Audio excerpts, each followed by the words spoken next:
So welcome everybody. For some people in the States, it's a holiday, President's Day, and it's Black History Month, Women's History, all kinds of different commemorations.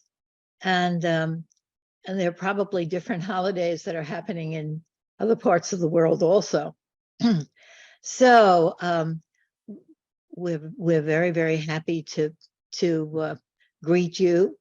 And I don't think Melinda's going to be able to be here today, but we're all going to welcome each other. And I'm very, very delighted to have Joe with us this morning.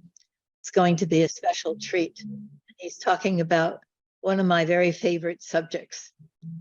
So Joe is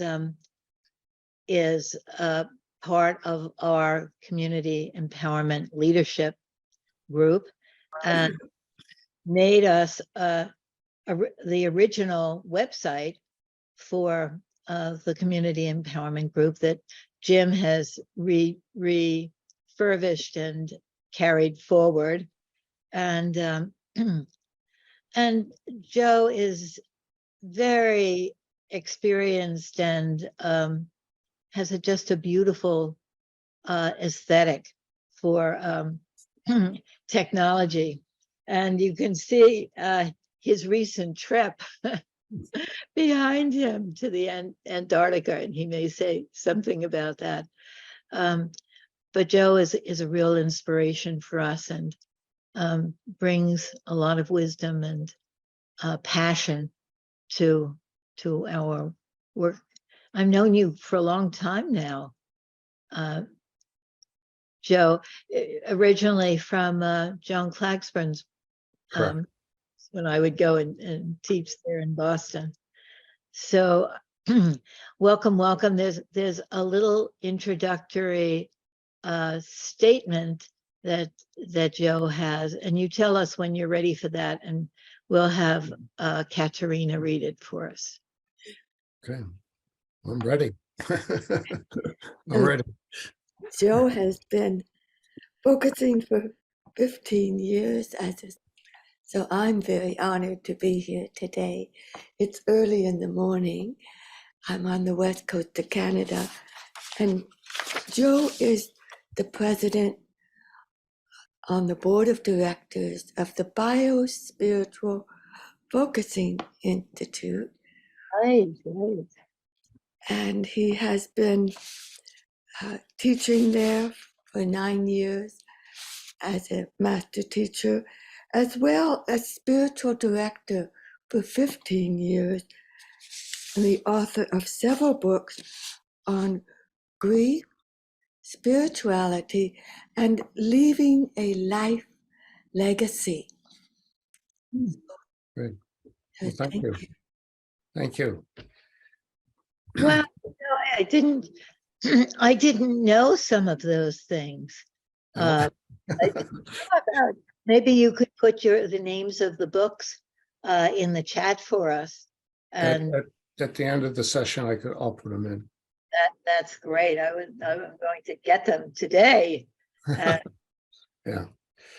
Okay. I'm going to share my screen, and I am going to lead folks in a what I'd like to do is begin with a brief attunement and help folks transition from getting here to being here. So let me simply invite all of you to get comfortable in the chair that you're sitting in, or however your position there. Just get comfortable and allow your awareness to focus on your breathing, just your breathing. Notice the inflow and the outflow of your breath. And as you do so, let your body release any tension that it might have. Feel your chest rise and fall with your breath. There's no place to go, nothing to be, nothing to do. Just allow yourself to focus on your breathing.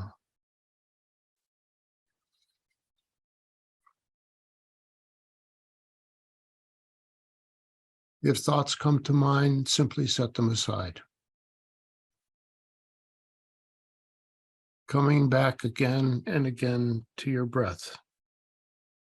And as you're focused on your breathing, I invite you now to go inside and ask the question or make the statement, I feel fine, and see what comes. Go inside and make the statement, I feel fine, or I feel wonderful, and see what comes in response to that. I want you to notice how your body is carrying all of that. Maybe many things have come forward. Just notice, how is your body carrying all of that? See if there's a word or a gesture that might capture how your body's holding all of that.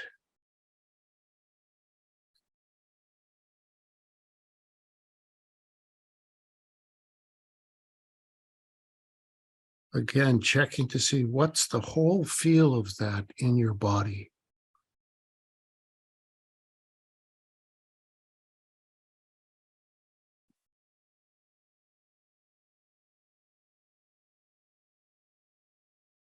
And as you hold all of that, ask your body, what would it feel like inside if I could put this burden or these burdens down?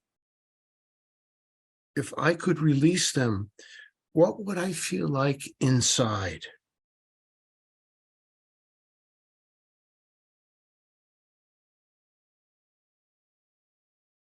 Notice the whole feel of that in your body now.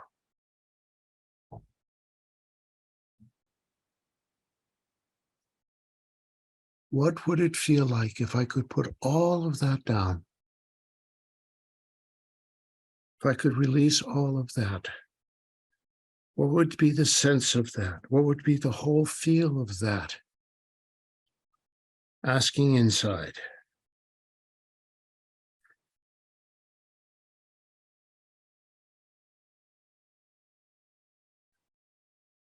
And see if there's a word, an image, or a gesture that matches or acts like a handle for that sense. Is there a way to describe this place?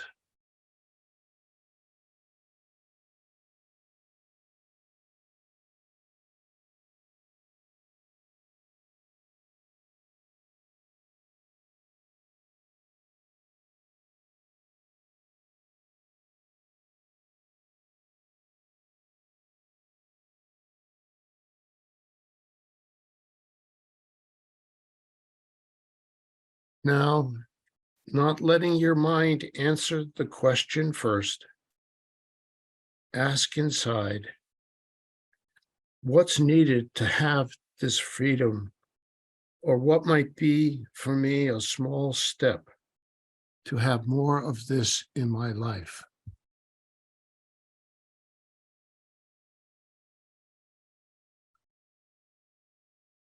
And give your body time to answer that question. What might be a small step to have more of this in my life?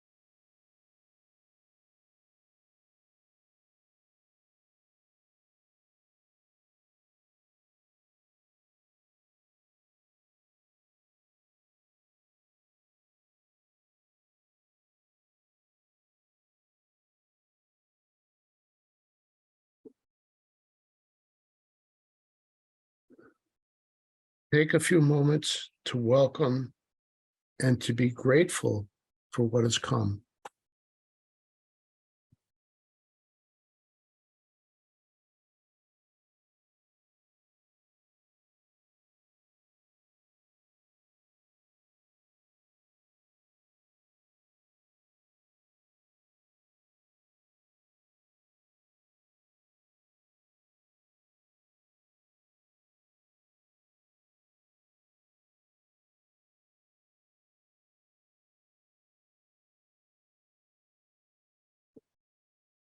And when you're ready, open your eyes and return to this group. Perhaps making a note to jot down anything that came from this reflection, this experience, maybe capturing it in a journal or maybe drawing a picture of it.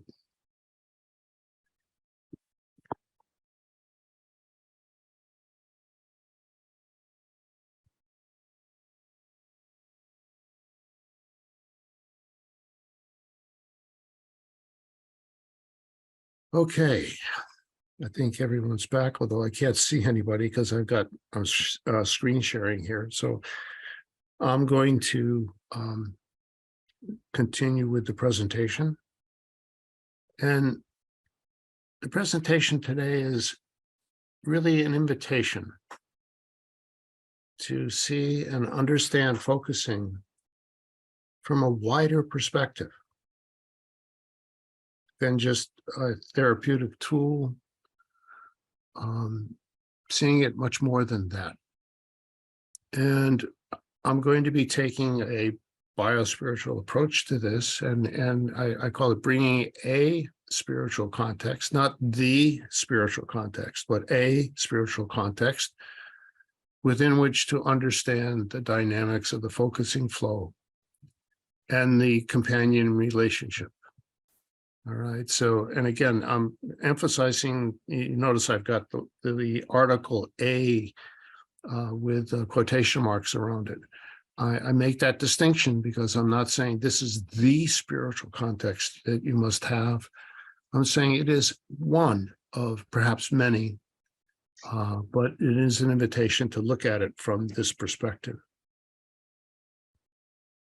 So I have two questions for you to ponder. And as I ask these questions, I encourage you to scribble down an answer. And we'll be talking about this a little later at the end of the presentation. So here's the first question. I'm going to presume that the majority of you, if not all, have been focusing. So my question for you is, what gives rise to your felt senses? Ask yourself, what gives rise to my felt senses? Where do they come from?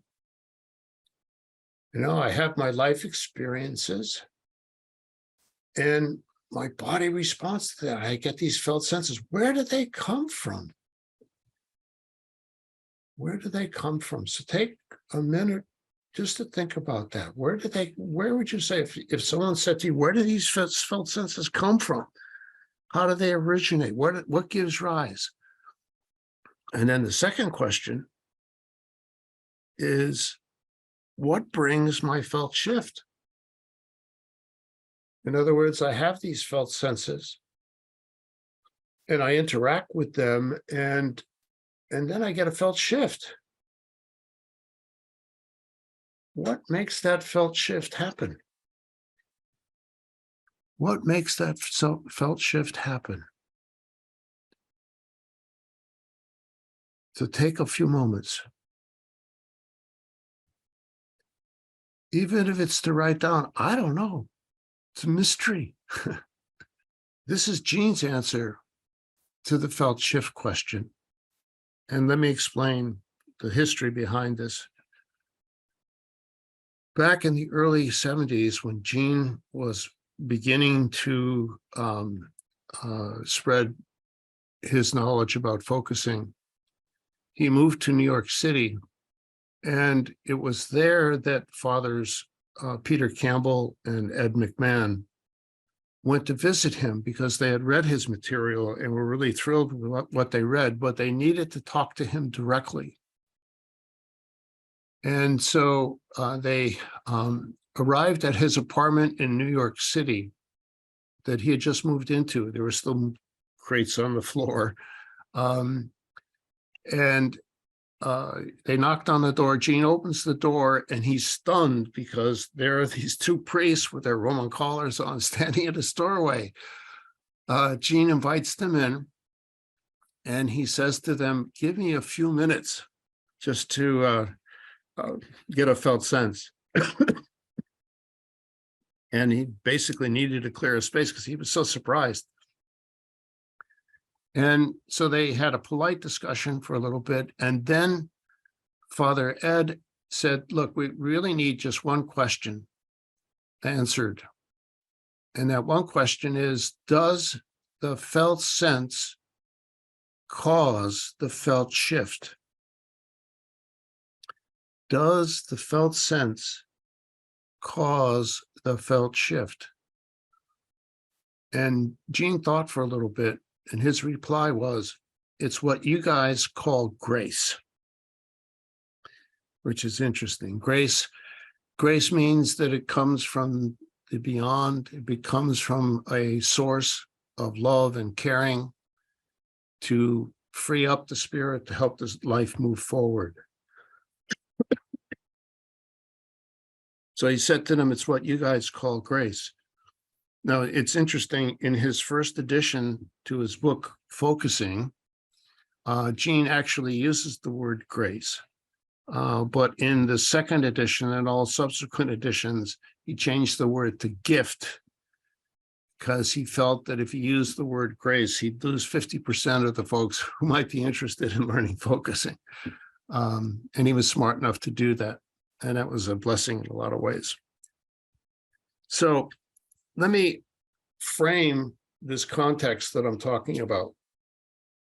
From a biospiritual perspective, we take what's called a panentheistic understanding of reality. What that means is that we look at the divine, or whatever you want to call it, and this is one of the things about the divine, it makes it difficult. The divine is transcendent. It's beyond any description. The minute I go to define the divine or the more or life or love or the larger system, whatever it might be, that's not it. It's always beyond that. It's beyond that description. If you're curious about this, I invite you to take a look at some of the videos that are online where Gene describes what he calls his cat theology. And it's wonderfully done. But again, it's beyond description. However, at the same time that it's transcendent, the divine is seen as an immanent presence. In other words, there's no place anywhere that the divine isn't. What that means is that we as creatures are immersed in the more or the divine or life or love or the larger system. We're immersed in it. It's like fish in the sea. We're immersed in it. And because of this, our bodies are the bridge to that immersion and interaction. Our bodies are wired for connection. Now, this is not something that's come up since 1970. This immanent experience, or I'm sorry, the experience of this presence has been around a long time. We can go back to 400 BCE and to the Cretan philosopher Epiphanes, who said, the God is the one in whom we live, move, and have our being. And if you look at the early definitions of the word consolation, it's really meant awareness of the heart. Or if you look at mystics traditions in Eastern Orthodox or Sufi or Celtic mystics, they talk about this, what we would define as a focusing interaction, as inner knowledge impregnated by love. Very powerful, very, very powerful. And it attempts to describe the undescribable. Now, traditionally, mysticism has been conceived as a spiritual quest for union with the absolute, the infinite, with God, and a perception of oneness with everything. So it's an immersion, a connection to that which is beyond us. But the problem is that we can't use our minds to reach a mystical experience, just like we can't use our minds to find love, to create love, just like we can't use our minds to create a felt sense. We have to let our bodies do that. It's important to understand that our mind's operating system is one of separation. In other words, I'm here, you're there. My mind uses that separation of, objectifying everyone as a way to navigate through things. I'd love the example of the metaphor of our minds as an old typewriter. It does its job very, very well, but it can't navigate the internet. It doesn't have the operating system. I recently heard a presenter talk about the mind is Newtonian and the body is quantum. And I think that's quite correct. We can't perceive unity with the mind. It relies on separation. Can't conceive oneness when you got a mind that divides everything. It's only through the body that we encounter that which is beyond us. So focusing becomes the doorway to that. So what I'd like to propose today is a broader understanding of mysticism. I'd like to propose mysticism as the experiencing of a creative personal interaction with that which is beyond us, yet intimately and creatively present. So what that means is that in focusing, when we interact with a felt sense, we are touching into and interacting with this energized wisdom presence within each of us. And it's a loving presence. It wants life to move forward. As a great focusing teacher once said, and I quote Lynn Preston here, it's the nature of life to want more life. In focusing, we experience the growing intimate edge where life is calling us forward. Now, historically, mysticism is thought to be the domain of saints and deep meditators, but any expression of it is always metaphorical in nature. You can't define awe. Like I can't describe for you the experience of standing on a boat in Antarctica and looking at the massive icebergs that were there.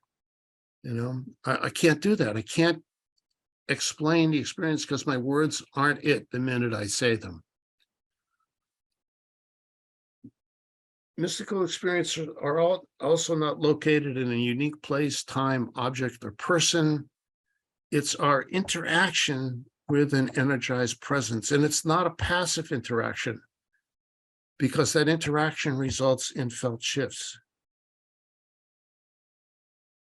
If you look at the classic Gene statement about focusing, where he said your physically felt body is in fact part of a gigantic system of here and other places, now and other times, you and other people. In fact, the whole universe, this sense of being bodily alive in a vast system, is the body as it's felt from the inside.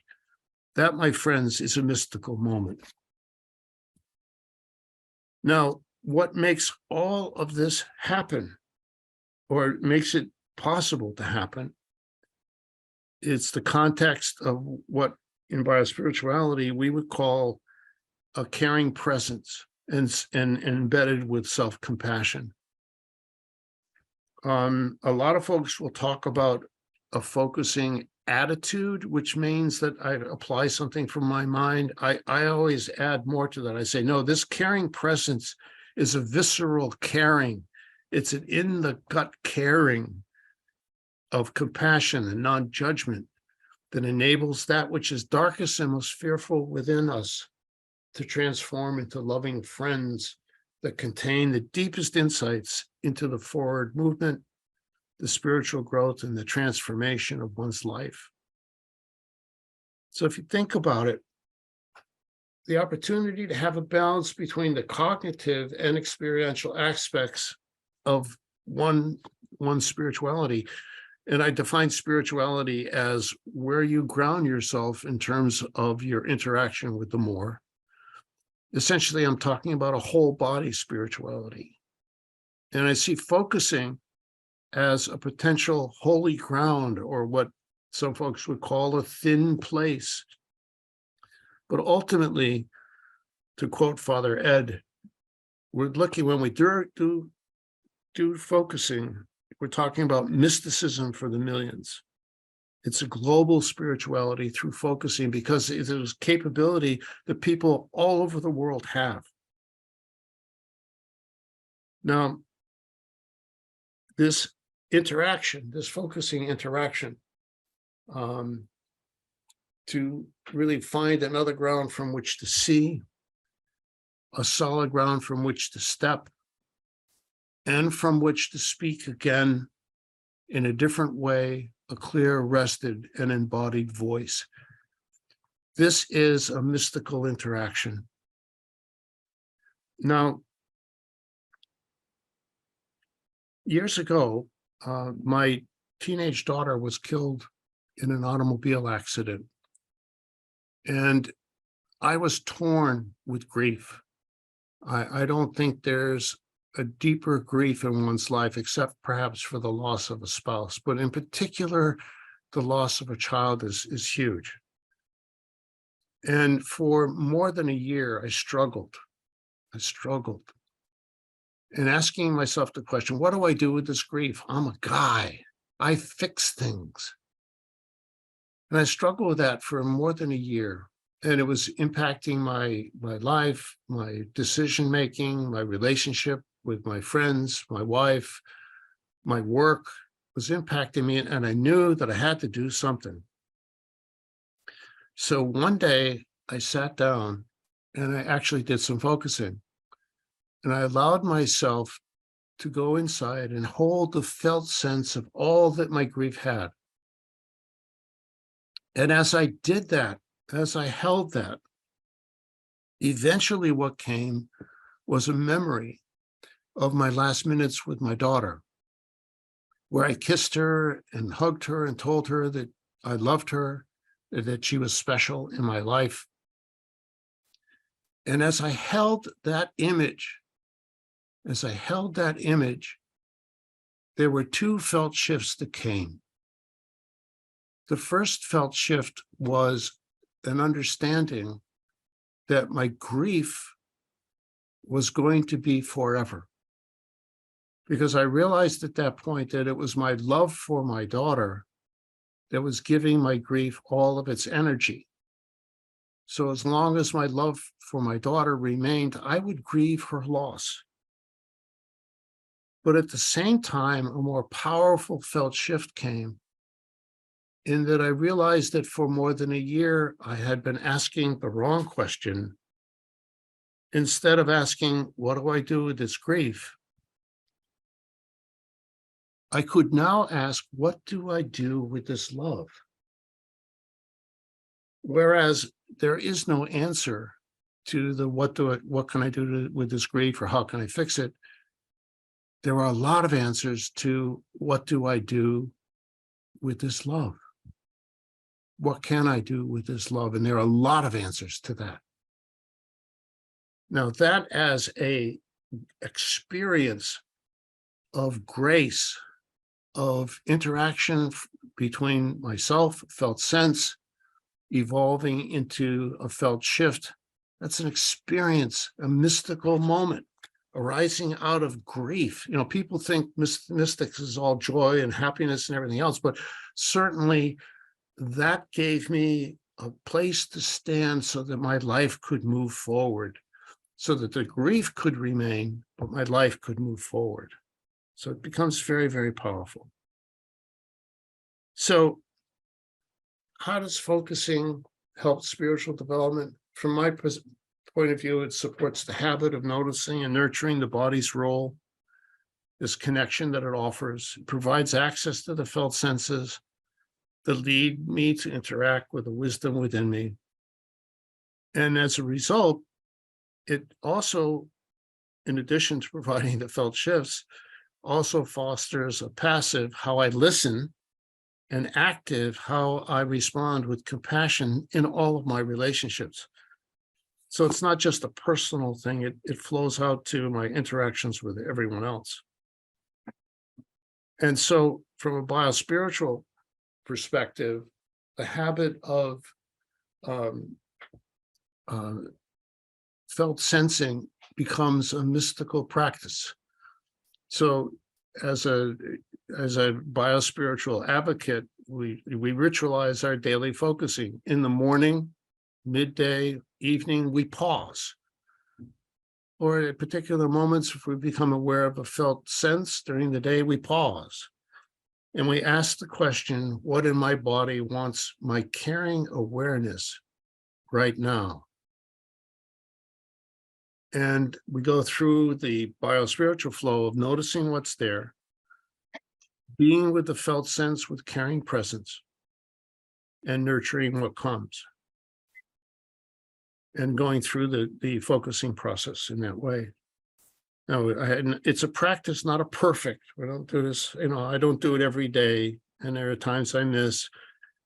But essentially what it is the opportunity for everyday mysticism.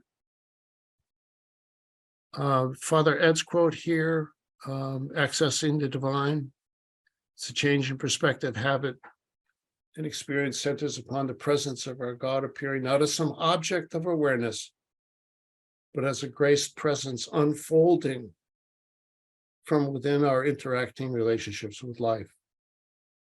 Not looking at God, but discovering your being within God. Another way to look at it, I'll quote Joan Klagsbrun here.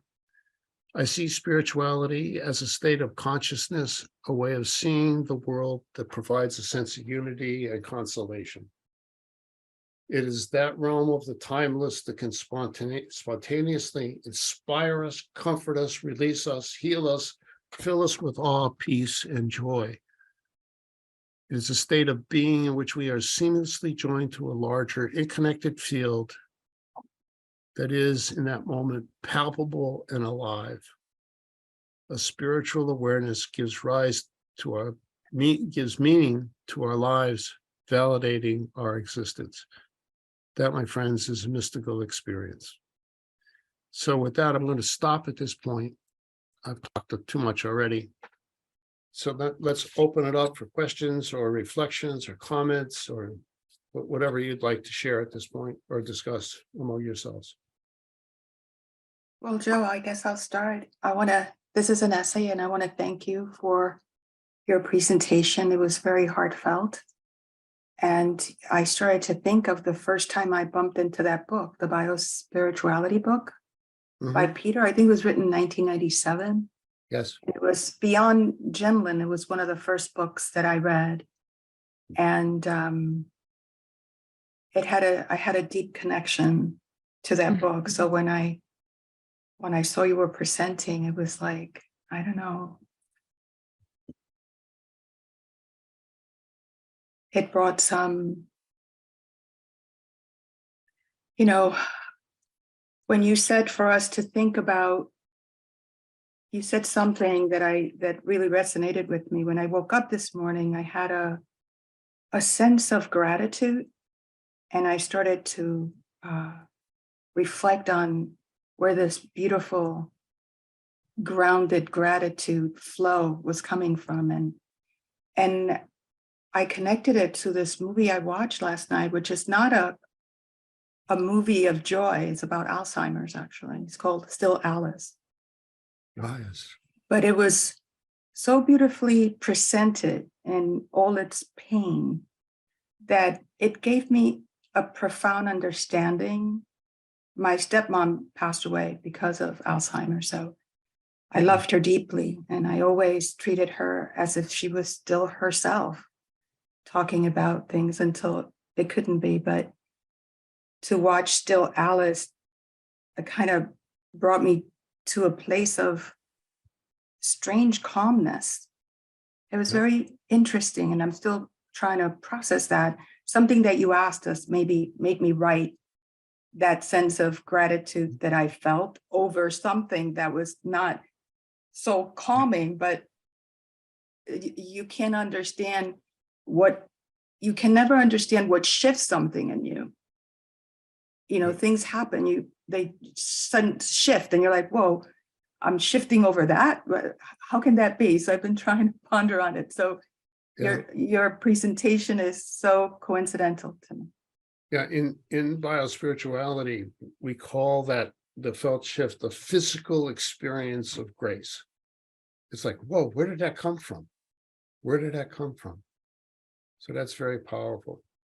And also you pointed out another very important factor, and that is that felt shifts don't make things go away, but they allow us to stand in a different place that enables us to have our life move forward. So like you said, Alzheimer's, it's a terrible disease, but I've got a calm. I can stand in a different place. My life can move forward, and Alzheimer's is still there, but my life can move forward. And that's so very powerful. That's grace.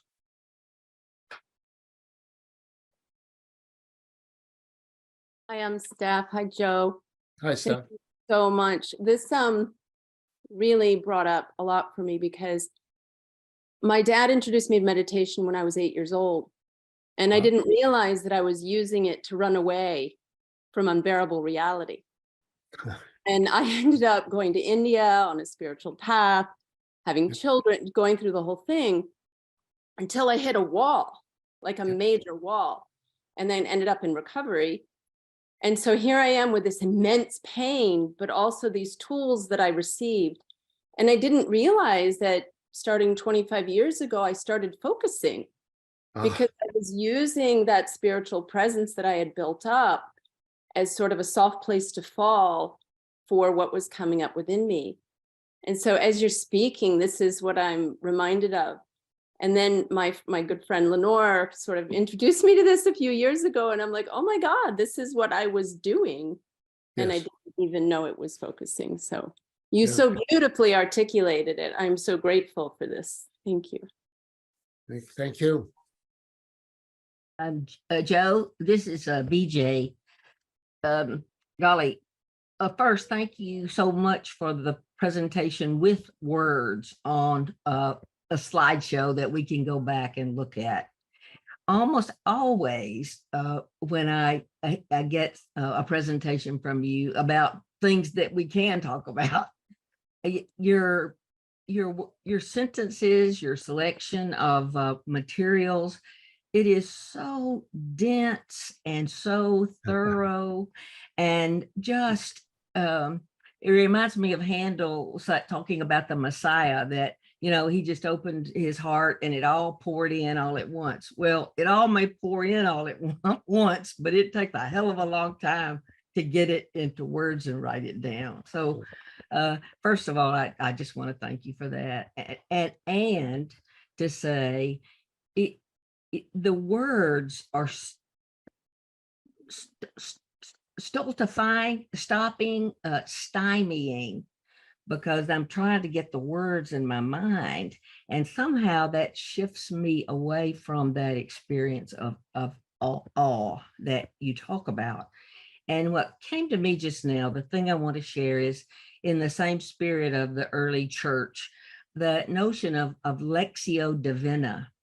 And we were introduced to it in silent eating, convent style, not talking at all, but while we're eating, having something considered sacred literature read to us, and read twice. And then we were to go away and have an hour of silent reflection on that few words of something considered essential, like any one of your slides could be, and then to sit with it. And we all do that differently, but to just sit with it and consume those very few words. And then after that hour, maybe write something down, maybe an image comes, and then go and share it with somebody. And I just want to say I've used that practice trying to consume many of the world's ideologies, sacred text. And I do the same with your work. I'm just so thankful that you've written it down for us today, and hope other people will join me in having an hour. Take one of those slides, that quote by Joan, some of those quotes by Lynn and Jean. They hold the mystery that's there for us, but we have to be willing to do, as you said, the practice, or it's all just in the mind. And it's like, oh, that was interesting. And then we go on. But to get the awe, like these other folks have been talking about, you just got to sit with it, either the image or the words themselves. So I've said enough. Just want to say thank you again. Thank you, BJ. Thank you. I also feel very grateful, Joe, for your presentation, and everything that you said, sort of something came alive in me. Oh, yes. Where does that come from? What is it to live within this larger, gigantic system that Jean would always point out the window or out the door, the whatever it is, he would say, Yeah. That we're living within.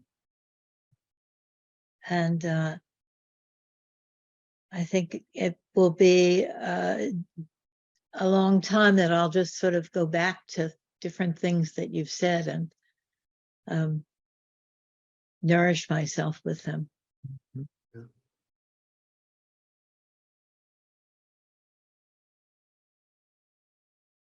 Joe, I have the same feeling. It's like your presentation was so wonderful. It was like I wanted to stop and pause at each phrase and take it in and remain there. So I'm glad that this is being recorded to go back to it, because it was of such richness. As BJ was saying, we could remain with each one of your slides and pause there. And what was happening to me as I was listening was there were more questions than answers. You posed questions, and each one of them posed more questions. So and it's so difficult to put those answers into words, because once we put them into words, it's so on that other level of sensing and experiencing, and then also I have this feeling that wonderful phrase, Gentlin's description of the body, was a perfect one of the perfect answers for me, because it's the body, but the body being all of that, being that vast system. So it's just the feeling there and the essence and being in contact with all of that. Thank you, Joe. Yeah, one of the main points that I wanted to make is to make an invitation to think about our focusing and this whole thing of the body being part of it as a mystical interaction, as opposed to, the traditional thinking about mystics, some monk, some place in some cave. No, this is more alive. I'm not going to go to a cave, because frankly, I believe that if I go to a cave, I'm going to find myself. I could go to India, I still find myself. It's like my body's coming with me. So the idea here is to just invite you to think about all of this in a wider perspective, and how powerful this could be. Very, very powerful.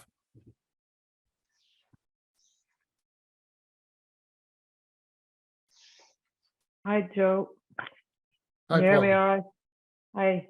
I hope that I'm really excited about all of the insights and, just like signposts, just and to think of them or reflect on them. And hi, BJ, you mentioned about sitting quietly and reflecting, so that one of them, like the mind is Newtonian and the body is quantum, so I was thinking, sorry for your loss of your daughter in the body mind, but the quantum we don't lose, so it's really just even the understanding that love transcends all of that. And just to put it in context of sort of now, I was listening to Michael Murphy and the Paradigm Wars, he was building communities, Esalen, negotiating communities while developing as individuals.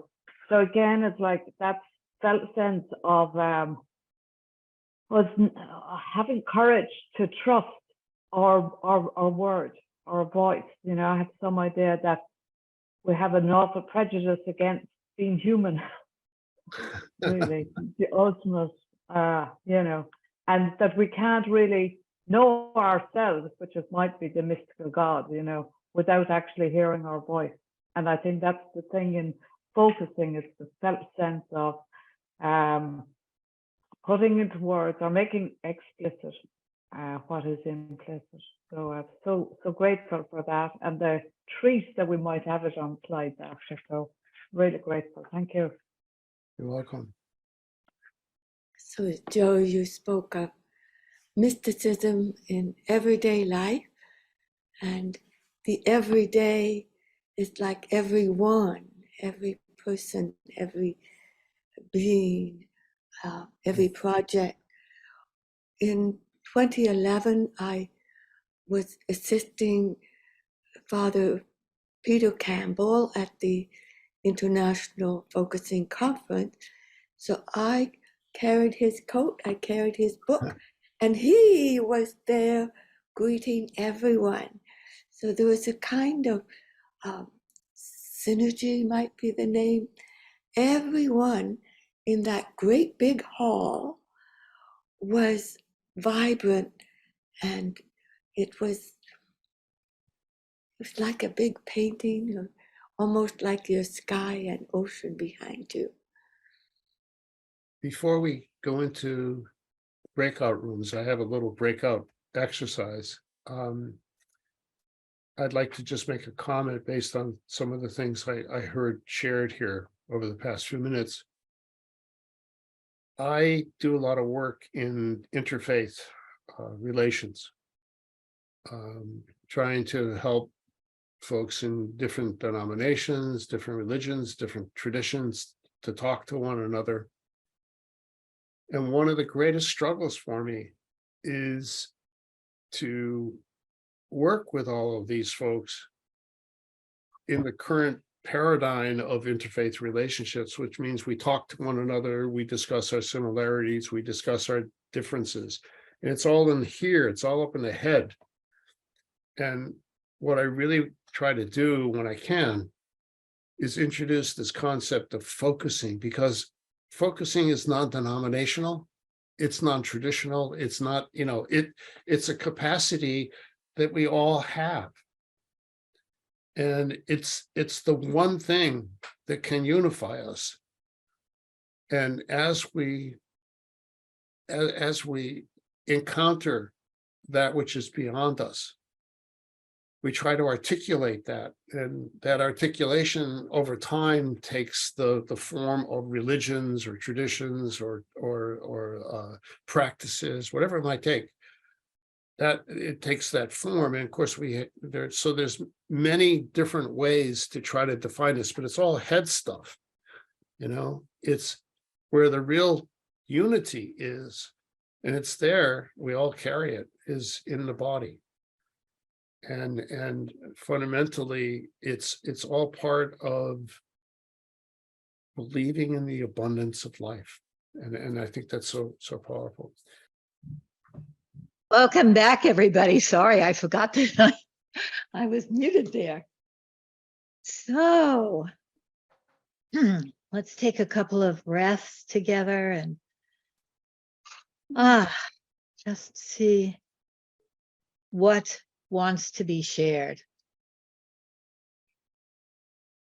I always like that way that we say in focusing, instead of what you want to share, what wants to be shared. It has a life of its own.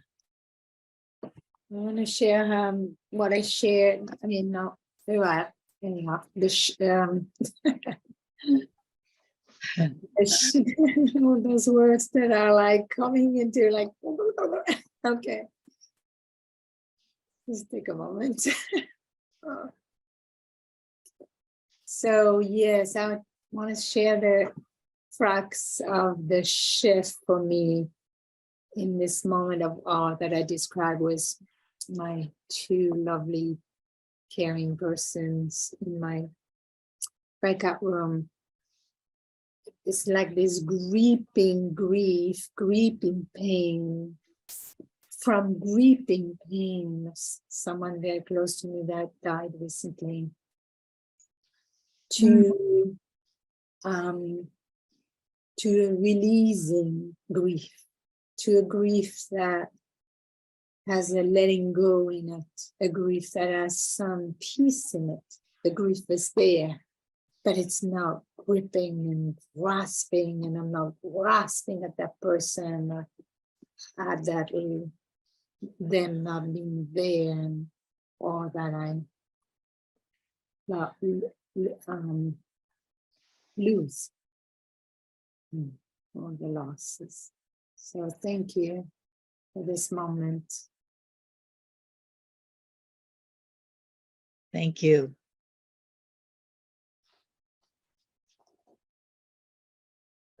I would like to share something very short, because with this lovely group that we shared, somebody used the word, we tend to forget. And I think what we are doing here is remembering. And I love these moments of remembering. It's like coming back to what's really important, to what's really the essence. And as you said, Joe, at one moment you said, well, I'm not focusing all the time. I'm not doing this all the time. I wish I were. There are moments that I'm not. And there are moments that I'm not doing that. But it's so precious when, and I need to be reminded. So these moments and these gatherings are so precious because we are being reminded that there's so much more. Thank you. Thank you. I did share something with the group I was with. It's a practice that we teach when we teach biospiritual focusing. We call it the 45-second rule.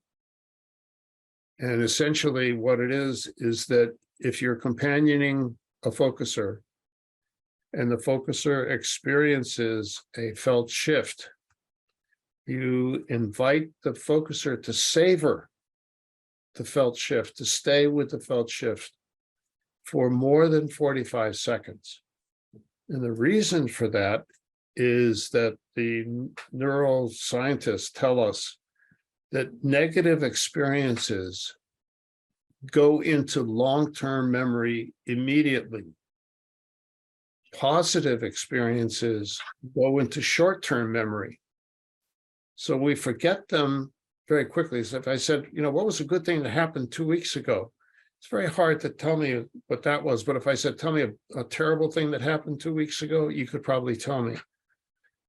But the neuroscientists figured out that if you hold the positive experience for more than 30 seconds, it goes into long-term memory. So we have a thing called the 45-second rule, encouraging people to stay with whatever they're holding for that period of time. So it means that maybe you can go back and remember, as opposed to saying, oh my gosh, I've been focusing a long time. I can't think of a felt shift. They're not there, and that's a challenge. Right. I just want to say that I do that by having a journal that I write down just every day, something that felt forward moving, the tiniest thing. And I just do that as a practice in the morning. Right. Another way of doing that is, you know, in Buddhism and other things, we call it mindfulness, and just really being present and mindful. And you kind of automatically take a minute to be with things, like because you're being mindful, like, wow, I'm here with this, right? I know, I love the practice.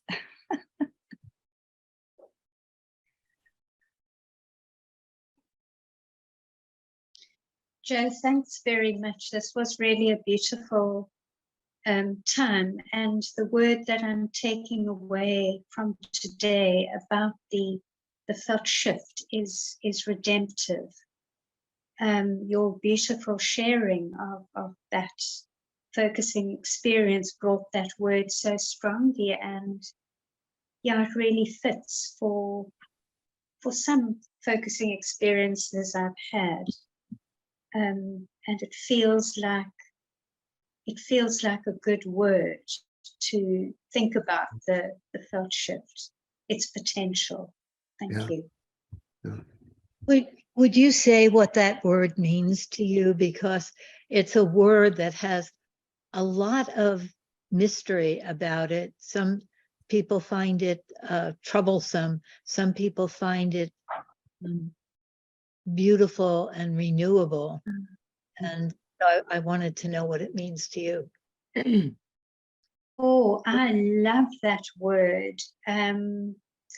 The best way that perhaps I can explain, I don't know if any of you know Frida from Reichmann's book called To Redeem One Person is to Redeem the World. Yeah, the word redeem, to me, it means something like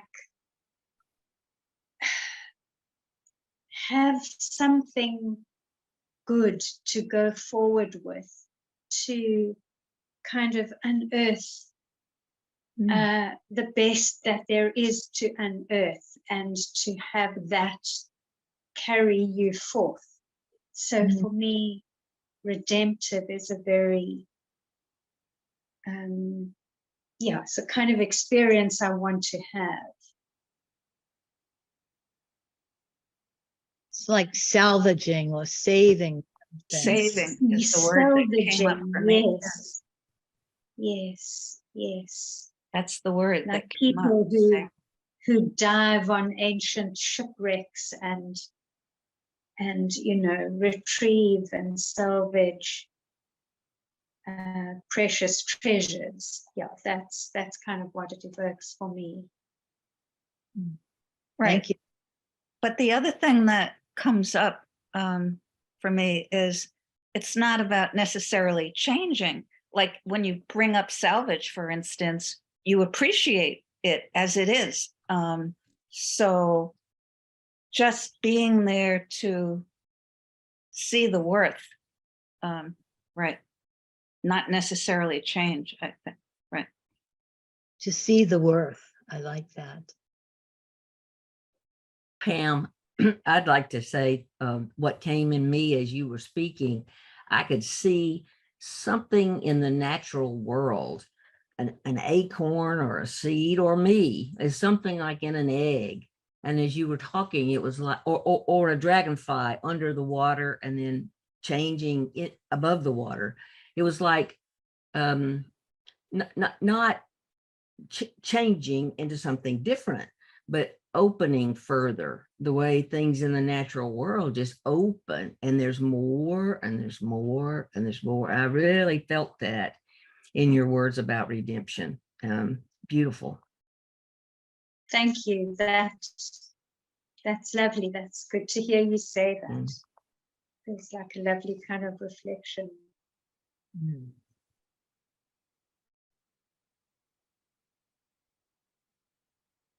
And our focusing reflection is like that. This the more and more and more of what's being expressed. Yeah.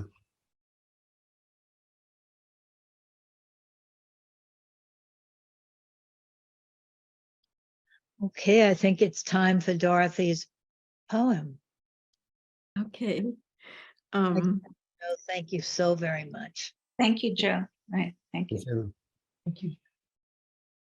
So, thank you, Joe. Joe is giving us an old friend, this poem here that I know you'll recognize, by Rumi. That's so fitting. The Guest House. This being human is a guest house. Every morning, a new arrival, a joy, a depression, a meanness. Some momentary awareness comes as an unexpected visitor. Welcome and entertain them all. Even if they're a crowd of sorrows who violently sweep your house, empty it of its furniture, still treat each guest honorably. He may be clearing you out for some new delight. The dark thought, the shame, the malice, meet them at the door laughing and invite them in. Be grateful for whoever comes, because each has been sent as a guide from beyond.